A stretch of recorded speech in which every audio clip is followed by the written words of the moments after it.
சே சே சே சே சே சே. இந்த வெயிலில் சமைக்கிறதே பெருசாக இருக்குது. இதில் இந்த கிளவி நம்ம விறகடை பிரச்சனை உயிர் எடுத்து தொலையுது. என்ன பண்ணுறது? செஞ்சு தானே ஆகணும். இல்லை நம்ம நேரம் நினச்சி சமைக்க வேண்டியதான். சரி, நம்ம உள்ளே போய் கருவாடை அலசி எடுத்துக்கிட்டு வேணுங்கிற ஜாமான் எடுத்துகிட்டு வருவோம். கருவாட்டில் நல்லா தான் இருக்குது. இந்த உமா வேற அந்த கருவாட்டு கரப்பம்பளையே பேசி பேசி காண்டாக்கிட்டா. நிஜமாவே கருவாடெல்லாம் நல்லா தான்ப்பா இருக்குது.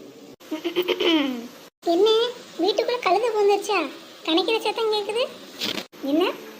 ஐயோ அத்தை நீங்களா? நான் கூட உள்ள கழுத பூந்துருச்சோன்னு நினச்சேன். நினப்பு பொழப்பு எடுத்துகிட்டு ஜாக்கிரதை. என்ன கருவாடு கழுவிட்டு இருக்கியோ? ஆமாங்க. வெளியில் அடுப்பில் தானே சமைக்க? ஆமாங்க. வேறெல்லாம் இப்போ தான் கொண்டாந்து போட்டுட்டு வந்திருக்கேன். இதை போய் செய்ய வேண்டியதான். கேஸ் எதுவும் பற்ற வச்சிடாத. கேஸ் விற்கிற விலைக்கு கேஸ் எல்லாம் தொட்டால் கட்டுப்படி ஆகாது. மழைக்கெல்லாம் பெஞ்சா மட்டும் கேஸை பற்ற வச்சா போதும். மற்ற நாள்லாம் அடுப்பு தான். சரியா? புரியுதா? புரியுதுட்ட. புரியுது. கிளவி வேகாத வெயில் சமைச்சு பார்த்து தெரியும்.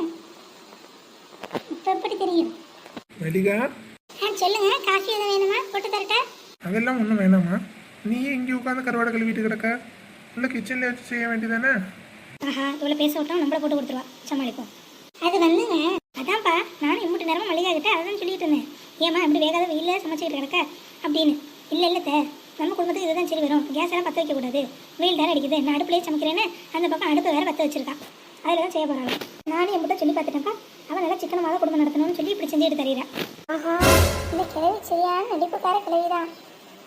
நடிகை தான் சாவித்திரி அம்மாவே இந்த கிழவி மிஞ்சிரும்ப்பா.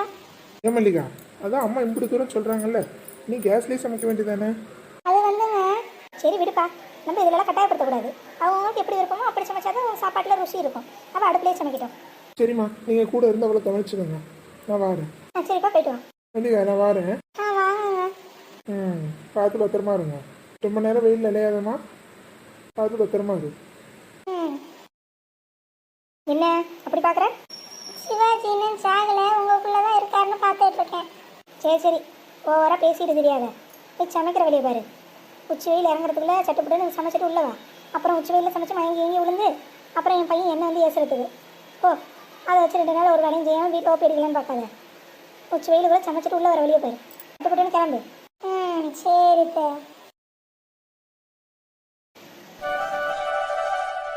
இவன் இப்போ தான் கருவாடையே தூக்கிக்கிட்டு போகிறேன். இவன் எப்போ சோத்தை படித்து கருவாட்டை வறுத்து அதுக்குள்ளே விடிஞ்சிடும். நமக்கு வேறு பசி இருக்குது. வாய்க்கு உனக்கே அதாவது கிடச்சா நல்லாயிருக்கும். என்ன இருக்கும்? இந்த உமாவில் போய் மாம்பழம் பறிச்சிட்டு வந்தோம். அவளையும் இன்னும் காணோம். மாங்காய் நல்லா சுவையான மாங்காய், நல்லா புளிப்பு இனிப்பு கலந்தா செங்காயை எடுத்துகிட்டு வந்திருக்கேன். மாங்காய் வாங்குறீங்களாம்மா? மாங்காய் வாங்குறீங்களா? கிலோ 45 ரூபா தான். வாங்க. ஹெய், மாங்காய் போகுது.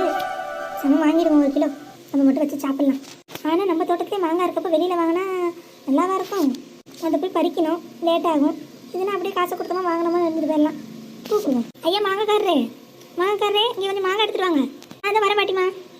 சொல்லுங்கம்மா, உங்களுக்கு எம்பிட்டு மாங்காய் வேணும்? அது எனக்கு நான் ஒரு ஆள் சாப்பிட்ற அளவுக்கு தான்ப்பா. எங்கள் வீட்டு தோட்டத்துலேயே மாங்காய் இருக்குது, மாம்பழம் இருக்குது, எல்லாம் இருக்குது. சரி, இன்னைக்கு ஆசையாக இருந்துச்சு, அதான் சட்டுன்னு நான் கூப்பிட்டேன். அதனால் என்னம்மா, எனக்கு வியாபாரம் ஆகணும்ல. சொல்லுங்கள், உங்களுக்கு என்ன மாங்காய் வேணும், எவ்வளோ வேணும்? ஒத்தாளுக்கு தானே, ஒரு 2 கிலோ கொடு போதும். இது ஒரு வேலை தான், அதனால தான் கம்மியாக சொல்கிறேன். ஒரு வேலைக்கு 2 கிலோ போதும். ஏன் ஒரு ஆள் தானே, கொடு. இது ஒரு ஆளுக்கு ஒரு வேலைக்கு 2 கிலோவா? இந்த வயிறா வேணாம் தலையா. நமக்கு என்ன வியாபாரம் ஆனால் சரி, கொடுத்துட்டு போவோம். என்னப்பா கொடு. இந்த தரேம்மா. எல்லாம் செங்காயை பார்த்து போடுப்பா. போடுறேம்மா. நல்லா புளிப்பும் இருக்கணும். தரேம்மா. இந்தாங்கம்மா 2 கிலோ இருக்கும். தேங்க்ஸ்ப்பா. எம்பிட்டு? கிலோ 45ம்மா. 2 சேர்த்து 90. ஓ சரி. இந்தா ரூபா. தேங்க்ஸ்மா. நான் வரட்டுமா? அப்புறம்ப்பா, எங்கள் வீட்டு தோட்டத்துலையும் மாங்காய் மாம்பழம்லாம் இருக்குது. வியாபாரத்துக்கு வேணும்னா வந்து எடுத்துகிட்டு போகலாம். அப்படியாம்மா? சரி, நானே வந்து எடுத்துக்கிறேன். எனக்கும் தேவைப்படுது. நான் வியாபாரத்துக்கு உங்கள் தோட்டத்தில் வந்து எடுத்துக்கிறேன். சரி. ஆனால் நான் கிலோ 50 ரூபாய்க்கு தான்ப்பா தருவேன். பார்த்துக்கோ. ஏம்மா, நானே 45 ரூபாய்க்கு தான் தரேன். நீங்கள் 50 ரூபா கொடுத்தா எனக்கு கட்டுப்படி ஆகுமா? 40 ரூபா 35 ரூபா போட்டுக்கோங்க. இல்லைப்பா, எங்கள் தோட்டத்து காய் தனியே ருசி. நீ வேணா வந்து சாப்பிட்டு பாரு. அப்புறம் நீயே 50 ரூபா கொடுத்து எடுத்துக்குவேன். அப்படி சொல்கிறீங்களா? சரி, அப்போ நான் வந்து பார்க்குறேன். எப்போ வரட்டும்? நீ வியாபாரத்தை முடிச்சுட்டு வாப்பா. நான் உன்னை தோட்டத்தை கூட்டிகிட்டு போகிறேன். சரிங்கம்மா, நான் வந்துடுறேன். போய் வேணுங்கிறத எடுத்துக்குவோம். நான் உங்களுக்கு காசை கொடுத்துட்றேன். சரிப்பா, போய்ட்டு வா. வரேம்மா, நன்றி. பேசாமல் ஒரு வியாபாரத்தை பிடிச்சிட்டோம். 2 கிலோ மாங்காய் வாங்கிட்டு ஒரு 200 கிலோ மாங்காய் விற்கிறதுக்கு வேலை பேசியாச்சு. அந்த காசு தான் கை செலவுக்கு ஆகும். இந்த மனுஷன் பண்ணிட்டு போன காரியத்துக்கு உருப்படியான காரியம் அந்த மரத்தை நட்டு வச்சுட்டு போனால் தான். இந்த ஆள் போய் எனக்கு நன்மை செய்யுது. இந்த ஆள் இருக்கிறப்ப தான் ஒரு நன்மையும் செய்யலை. இவர் செத்தாவது இந்த மரத்தெல்லாம் வச்சுட்டு போயிருக்காரு. இது மூலியமாக 5-10 வாங்கி நம்மளும் நல்லா பிடிச்சதை வாங்கி தின்ன முடியுது, உடுத்த முடியுது. என்னமோ இதுக்காக இந்த ஆள் பயன்பட்டார். சரி, நம்ம இதை கொண்டு போய் நம்ம திவ்யா கிட்ட கொடுப்போம். நம்ம குளிச்சுட்டு வந்து சாப்பிட்டுக்கலாம். இல்லை 1-2 சாப்பிட்டு வைக்கிட்டோம். நம்ம பேத்தியை நம்மள மாதிரி தானே, மாங்காய்னா ரொம்ப பிடிக்கும். திவ்யம்மா, திவ்யம்மா, இது லீவ் விட்டதுன்னு நமக்கு போர் அடிக்குது. ஒரு வழியாக குத்தாலும் போயிட்டு வந்தாச்சு. அடுத்து எங்கே போகலாம்? வாய் வேற நம்ம ஏதாவது சாப்பிட கிடைச்சா கூட நல்லா இருக்கும். என்ன இருக்கும்? திவ்யா பாப்பா, திவ்யா பாப்பா, சொல்லுங்க பாட்டி. ஏண்டா முகலாம் ஆடி இருக்கு? அது ஒன்றும் இல்லை, வாய் நம்மன்னு இருக்கு. ஏதாவது சாப்பிடணும் போலே இருந்துச்சு. அம்மா இன்னும் சமைக்கலையா, அதான் உட்காந்துருக்கேன். அதான் அப்படிதான். இப்போ பாரு ஸ்லோ, இங்கே பாரு பாட்டி உனக்கு என்ன எடுத்துட்டு வந்திருக்கேன்னு பாரு. ஹை மாங்கா. இந்த சாப்பிடு. பாட்டி பூரா மாங்காவும் எனக்கா? ஆமாம், நீ சாப்பிடு. சாப்பிட்டு அக்கா வேணா 1-2 கொடு. மிச்சத்தை அரிசியில் கலக்க போடு. நாளைக்கு மாம்பழம் ஆகிடும் பத்தியா? அது மட்டும் இல்லை, உங்கள் சித்தியை போய் மாம்பழம் வேறு பறிச்சுட்டு வர சொல்லியிருக்கேன். அது ஒரு பக்கம் வரும். ஃபஸ்ட்டு நீ இந்த மாங்காவை சட்டுப்புட்டுன்னு சாப்பிட்டுட்டு யாருக்கும் தெரியாமல் கொண்டு போய் மிச்சம் மீதி இருந்தால் அரிசியில் போடு, பழுக்கட்டும். சரி. இல்லை புடி.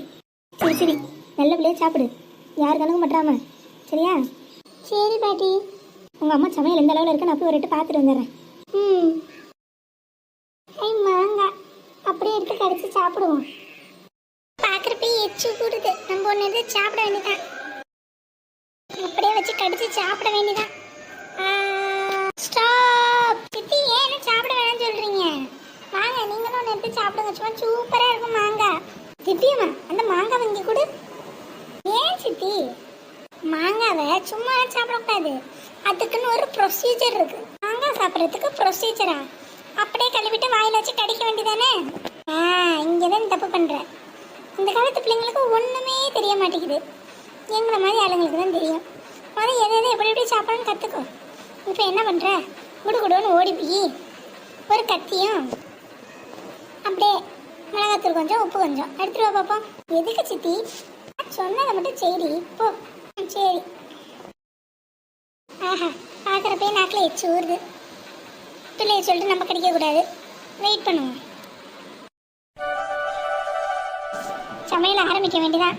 வேலுக்குள்ள சமைச்சிட்டு உள்ளே போயிடணும். எம்மா, ஏன்ட்டு இங்கே தான் நிற்கிறேன், அதுக்கே எப்படி கத்துற?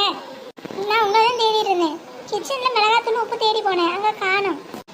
இப்போ தாண்டி நான் எடுத்துகிட்டு வந்தேன். எதுக்கு உனக்கு மிளகா பொடியும் உப்பும்? உள்ள பட்டுட்டா கண்ணு எரியும், தெரிஞ்சுக்க. எம்மா, அதுக்கு இல்லை, சித்தி மாங்காய் எப்படி சாப்பிட்றதுன்னு சொல்லி தரேன்னு சொல்லியிருக்காங்க. அதான் மிளகாத்தூள் உப்பு எடுத்துகிட்டு வர சொன்னாங்க. ஓ அதுக்கா? சரி எடுத்துகிட்டு போ.